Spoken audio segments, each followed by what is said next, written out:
Look, I'm really proud of this team. This team's come a long ways. These guys have worked hard. There's great togetherness, good leadership on the team.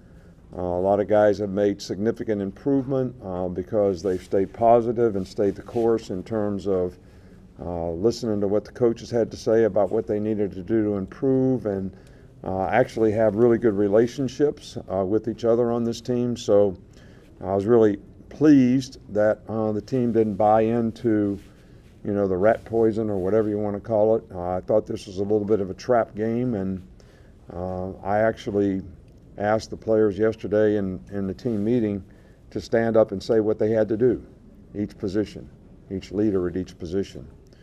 And I told them before the game I trusted that they would go out and do that, and that's exactly what they did. So I trust in these guys that they're going to do the right things, make good choices and decisions, which is going to help them continue to grow and develop as a team, and hopefully finish business throughout, the rest of this season in terms of what we have to do to continue to get better and see if we can create an opportunity for ourselves.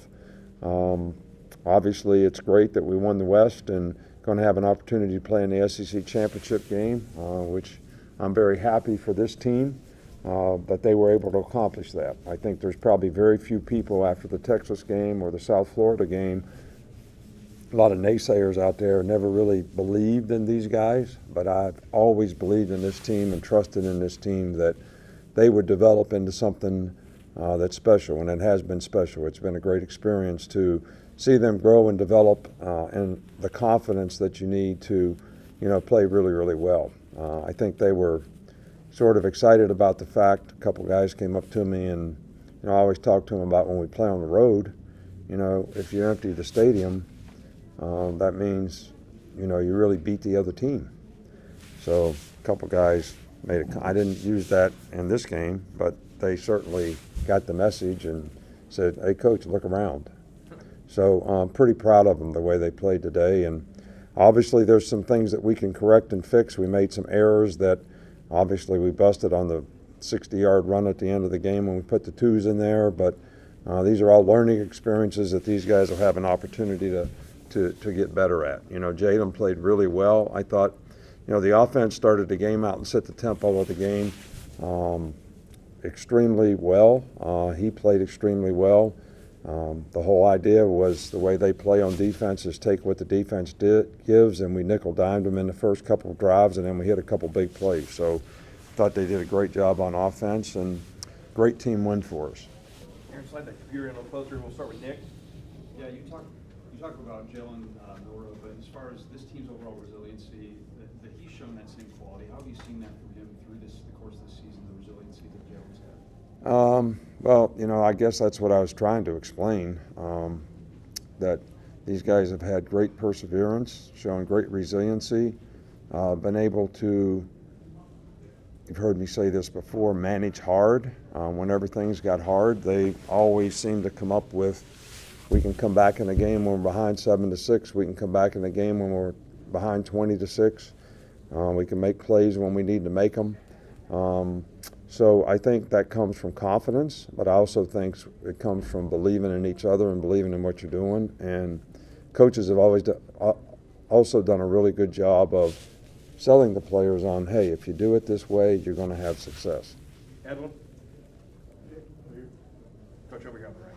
How important was it for this defense to step up and just shut down the running game like they did tonight? Well, I think that was the key to the drill. I mean, controlling the line of scrimmage in this game against this type of team who prides himself in being a physical team, I think was, like our number one objective. And I think we wanted to make them one-dimensional. I think we did, except for the last run where we didn't have any run support on that side. But, I think it was really important that we won on the line of scrimmage on both sides of the ball. We'll stay on that side with Chris Lowe. Hey, Nick, what's the challenge been like for you to get this team from where they were, Texas, South Florida, where they are now? You've had a lot of challenges in your career. Yeah, but it's been fun. It really has been fun to see. I think that, it seems like every team we've had in recent years, there's these huge expectations. and you never want the expectations to impact you. But because there were such high expectations, it was almost like you were relieved, to get the players to be where they needed to be so they could have success. With this team, I didn't have those kind of expectations. I knew we could be good. I believed in them, but I knew it was going to be a work in progress. So it was like every day you're just trying to teach lessons that will help them grow and develop, and they've done a great job of that, and it's been fun. And I didn't put any expectations on them or myself, and they've, sort of blowing it out of the water in terms of how well they've done. In the back with Mike. Stuff with Kool-Aid after the foul. He had a big return in the third quarter instead of a touchdown. So what went into the decision to stay with him? Stay with them? What do you mean, stay with them? What would you do with them? I mean, I love the guy. He's a good returner. Look, the gunner on that side ran into him when he missed the punt. All right, that's the gunner's responsibility. You can't look up and catch a ball and worry about somebody that's running down the field blocking for you, running into you. So he tried to fair catch the ball. I got every confidence in the world. He's been a good player for us, and I just think the players around him have to do a little bit better job because, when you get these radical punts, I'm going to call them, you don't get like easy balls to field. You got to cover a lot of ground to catch it, and that launch point of where he's catching it changes for the people that are blocking for him. So I'm not making excuses for anybody, but you can't blame him for that one, in my opinion. And I think that, he did a great job of sticking it up the middle. We ran mostly middle returns today, and it was good to see us get one off to a big play. Right next to him with Nick. What does it say about this team that despite the injuries, guys are coming in and filling their roles well? And then secondly, any update on the guys who weren't able to play today? Yeah, well, we had more guys out today than probably ever before, with Corey Brooks and Jermaine Burton. Jermaine is just sick. I mean, he was so sick, he couldn't even make the trip. And hopefully, he'll get better, and that won't be a long-term thing. Jacory's got a shoulder. Jalen Key, everybody knows he's got a thigh injury. It'll be day-to-day again this week. Same thing with Lawson.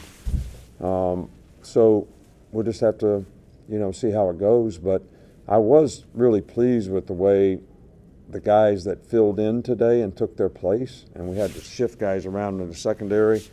But I thought Trez Marshall, who has been hurt himself, did a good job today, and so did Jihad. So those guys got some valuable experience, and that's going to help us down the road, I think, having some diversity in how we can play players. Two more, Tony, and then Katie. You've had a lot of success with explosive plays, but you mentioned nickel and diming them on some of those drives. How important was that to show that, it's not just the explosive plays for the offense? Yeah, I think that's important. In fact, there was a couple times when, we threw the ball down the field that if we would have stayed with that, just take what they give you, we probably would have moved the chains. But I thought we did a really good job overall of taking advantage of that.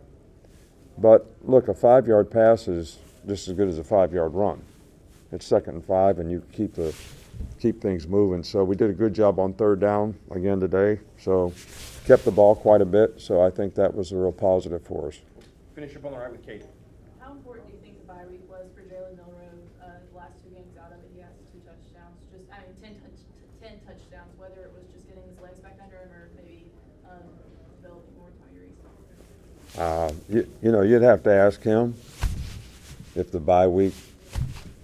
I don't know if he took some Geritol or what, but that's my medicine that I use. So, us old folks. No, you'd have to really ask him. I thought he was playing really well before the bye week. Obviously, the bye week helps a lot of players, sort of recalibrate, self-assess how they're playing, be able to work on some of the things that have been issues or problems for them, which helps them improve.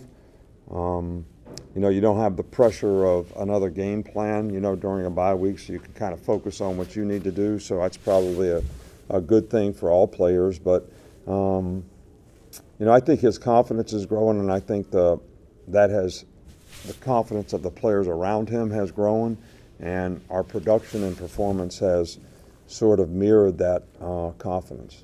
All right, Coach, thank you. All right, thank you all. Appreciate it.